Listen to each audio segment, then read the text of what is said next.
this activity, students will learn about how photons from the sun are absorbed and reflected by a black tile and a white tile. They will observe how different solids placed on the black and white tiles melt at different rates.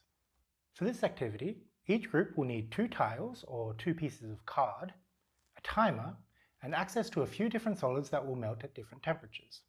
Ice, butter, and vegetable shortening such as kofa work well. As an extension activity, students could also measure the temperature of each tile using an infrared thermometer like those commonly used to measure people's temperature. When you take the solids out into the sun, you should keep them in an insulated container when they're not being used.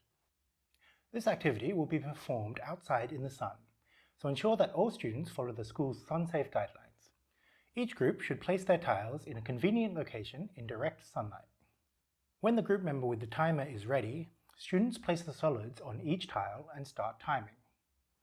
Students observe what happens and record the time when each solid on the black and white tiles first starts to melt.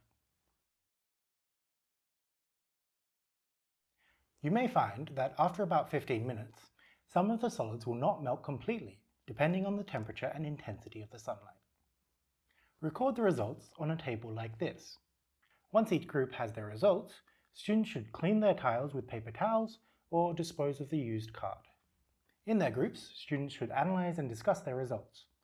First, they could place the solids in order from melted fastest to melted slowest, and then second, they could discuss the following questions. Was the order the same for both tiles? Why did the solids melt in the first place? Which ones melted first?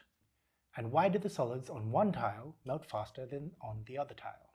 Refer back to the melting butter activity to discuss why the solids melted at different times, ensuring that you discuss this in terms of how the molecules are moving, the little packets of heat energy called phonons, and the electrical forces between the molecules. But why do black and white tiles heat up at different rates? First, when the photons hit the tiles, some are absorbed and they turn into phonons, which causes the tiles to get hotter, as we saw in the slinky analogy.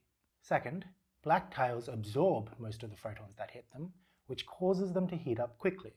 But white tiles reflect most of the photons, meaning that the energy of those photons doesn't turn into phonons in the tile, which causes them to heat up more slowly.